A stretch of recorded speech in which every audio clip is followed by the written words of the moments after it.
Hello ladies and gentlemen, and welcome to another replay cast. Today we're looking at the game in the Panzer 58 Mutz, the German tier 8 premium tank. But first of all, a bit of an apology for what's about to come your way. Since I am moving places, YouTube schedule might get fucked up and I might upload a bit less than I have for the past month, but I'll try to do my best to keep you guys entertained, hopefully, with as much videos as I can. But anyways, playing Winter Himmelsdorf, very good matchmaking for me. Probably why I actually got an ace on this, because I was drinking quite a lot during this stream. So, you know, if you see some strong driving, that's probably why. But we start off farming this KV-85. A last shot didn't do damage, but tracking him there is just as good anyways. For those of you who are always wondering, like, should I buy the Mutz? Like, it seems like a decent tank. No, like, you should not. This, the difference between this and like an STA2 is that you don't get any DPM increases, but you do get worse gun handling, and the armor differences aren't really that good to really consider the Mutz. The only thing that Mutz has going for it is that it's a German crew trainer, and obviously the STA2 isn't. So if you're only interested in playing German tanks, then this is gonna be slightly better for you. Next in our list is this IS-3. Isn't playing so good so far, but you know, that can all change, of course. We do quick peek him to, well, with that second one, and we do get the pen as well, but he has the repair kit, so we can't really do much about that. So we're just gonna disengage and see what else we can do. So the Mutz for me is kind of like an STB1 without the DPM. Like, it would be good if it had like 5-second reload like the 88, but then you would never buy a Panther 88. But now, when this tank doesn't really have the DPM advantage like the STB1 has at tier 10, it's kind of a hard tank to sell, really. I mean, your gun handling on this is abysmally bad for a 240 alpha gun on a tank like this, so yeah, it's kind of hard to justify buying this over an STA2, over an M4 Rev, over all the OP heavy tanks. So yeah, this is actually a really tough sell to really convince anybody of going into. In this game, though, we kind of realized that there's going to be nobody really sniping. This matchup was really good for me, as I mentioned at the start. There isn't a lot of dangerous tanks for me, so we kind of knew we're not going to face a lot, and STRB actually ties up the ISU as well, so we don't have to worry about that, and that's that strong driving I was talking about earlier.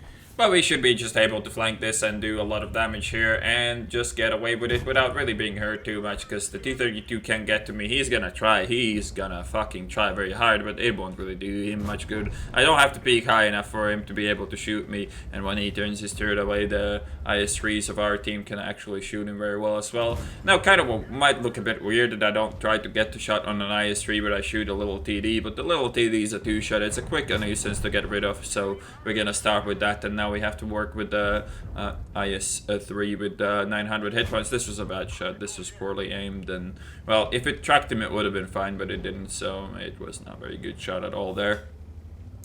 Next up on the menu is this T-32. We're gonna try to obviously track him, but we do track him, we don't do any damage, but I obviously know I have the reload on him, so we're gonna reload, shoot him in the road wheel again, and back off for a while. We could just keep on trading. That's probably what we're gonna do, because, you know, we know that this game is kind of over. We already won it, and that was actually worked very well for me. Not only did I shoot him, I didn't take the shot either. The charioteer took one though, and he obviously dies for that, and now I'll probably take a hit, and this is like the problem I have with the Mutz. They kind of advertised this as having some turret armor, but that was like the most unlikely angle possible. He shot straight through the top of my fucking gun mantlet and still penned, so that is the kind of thing why I don't really see the point of buying the Mutz. Like, where's the difference between this and an STA2? Well, you have a worse gun handling and slightly faster tank though, sure, but the gun handling on this is really not that good, so yeah, well, you can, I guess, pull shots like this off every once in a while, but that doesn't really happen all too often.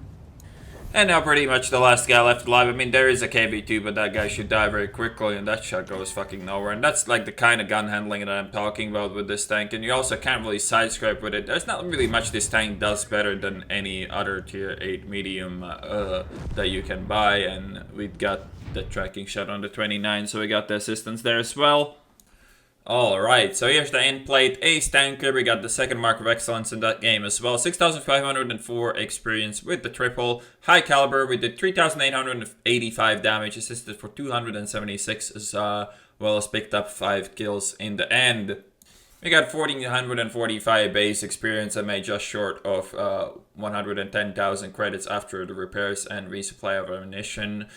So a pretty decent game for me. Really easy matchmaking though, as I mentioned before. Was just short about off picking my top gun on that T29 with our first unlucky shot. Well, the second shot didn't allow for that. Really short game, very explosive one as well. The Mutz though kind of sits in the middle of the bunch of tier 8 premium tanks, so can't really recommend this out of all of them. And it isn't a terrible purchase like their, FCM50T is or T343. The only thing going for those things is the preferential matchmaking, but this is kind of a, it's just, worse than an STA2, so why bother, right?